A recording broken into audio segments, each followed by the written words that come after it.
Practical 3D printing, where we 3D print things that are genuinely useful. Today we're going to be solving the problem of this big ugly garbage can in my office. Well, it is totally functional. I don't like that it's open and you can see all the garbage inside it. So let's fix that. Let's pull it out of here, take a really quick measurement of the top. I then went online and I found this 3D model of this mini trash can. I brought it over to my CAD software and separated the lid, and then I resized it to fit the garbage can. Then I went ahead and I clicked print. My X1 carbon started going to work. This thing is insanely fast. I had to print the lid out in two pieces. So this is the first piece here and then the second one here. Then they just slot together like this, a very satisfying click. And now the moment of truth to see if this thing fits like a glove. First try, look at me go. We'll put it back in its home, and now it's not nearly as much of an eyesore and still totally functional. And that was my most recent implementation of. Here are 6 lesser known tech gadgets under $40 that you could probably use. You'll be able to find a link to all of these in my bio. First up is this really sleek desk fan light bar combo. For such a little fan, it blows an absolute ton of air, has adjustable speeds, and even at the max speed, it's almost totally silent. It also has this light bar you can turn on and off, which is both super practical and just looks really good on your desk.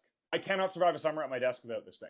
Next up are these USB rechargeable electric handle warmers. They magnet together for storage. You pull them apart and then turn them on, and they'll heat up in about 30 seconds to a nice, warm, comfortable temperature. These are a game changer in the winter for whether you're walking with a dog or watching sports games or anything like that. They recharge via USB-C, have a really solid battery life, and if you're in a pinch, they'll also work as a USB charging bank with this USB-A port here. Next up, we have these magnetic USB cables. These are an absolute game changer. The concept is pretty simple. They basically magnet in on themselves so they never tangle up when you put them in storage. This is so great for putting them in your backpack or even just tossing them in a drawer. They never get tangled up. And outside of the magnet features, the cables themselves are just really good quality with this nice braided thick cable. I've never had any issues with them, and I've now replaced all my cables with these bad boys. Next up is this little electric screwdriver, which is super affordable and probably one of my favorite tools overall. It's incredibly simple, especially when you're working on small little things. You just push this button here to screw in, push this button here to screw out. It has this little light on it as well, and then it recharges via USB-C.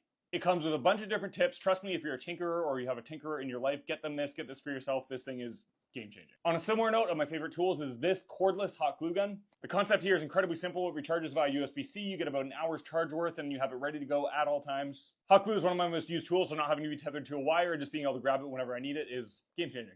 And lastly, if you've seen my account, you've seen this one before, it's this battery bank. I love this thing. It checks all the boxes. It's affordable. It has the cables built in, so you don't need extra ones. It has USB-C and Lightning, as well as an additional USB-C port. And even better, it has an Apple Watch charger, and it has 10,000 milliamp hours of capacity, even though the size is tiny. Anyway, I was just sorting through some of my gadgets, so I thought I'd show you some of my favorites. Like I said, all of these are going to be linked in my bio. Thank you guys for watching. If you have any questions, let me know in the comments, and I'll catch you in the next video. I'm going to show you how to set up your iPhone 15 Pro's action button so that it's actually useful and pops up this really nice little menu that lets you do a whole bunch of different things without unlocking your phone. You can customize it however you want, but I have mine set a to-do list, set a voice note, toggle my do not disturb, open up my TV remote, or control my smart home. Or if you don't have an action button, you can also set this up as a home screen icon. Now, I'm going to show you how to set this all up and customize it yourself, but if you want to just download this pre-configured setup from scratch and not worry about it, I'll have a link to that in my bio for free. Let's get into it. You're going to want to first go to the Siri Shortcuts app on your phone, then click the plus at the top right here to create a shortcut. We could rename it to whatever we want. We're just going to call it Action. Then go on tap Add Action and search for Menu. Scroll down and go Choose from Menu. These fields here where you're going to add your menu items. For this example, we're going to do Add Reminder. And then we're also going to do Toggle Do Not Disturb. If you want to add more, you simply click this Add New Menu Item to add as many as you want.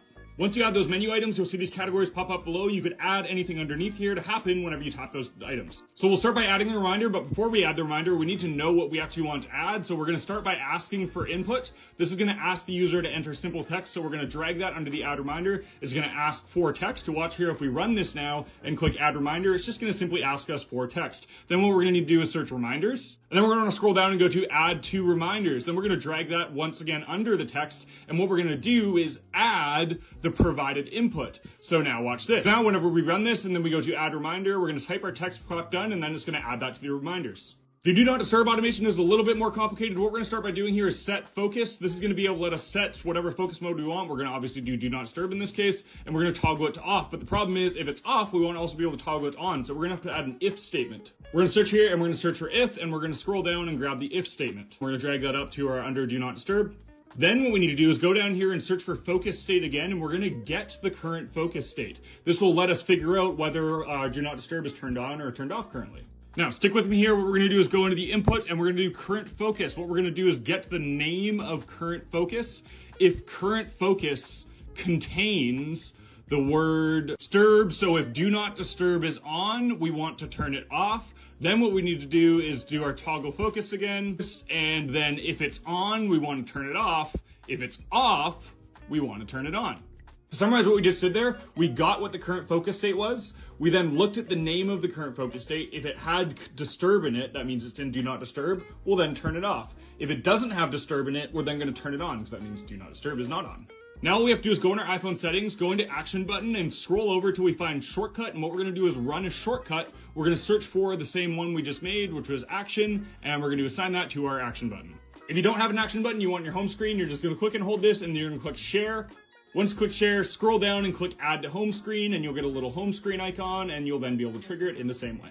There's so many ways to customize this to do really whatever you want, but like I said, I will share this one in my bio. It's just gonna be a link where you can download it and automatically add it to your phone. Super easy, I hope that helped. If you have any questions or suggestions, please let me know down in the comments. Other than that, I appreciate you guys for watching, and I'll catch you in the next video.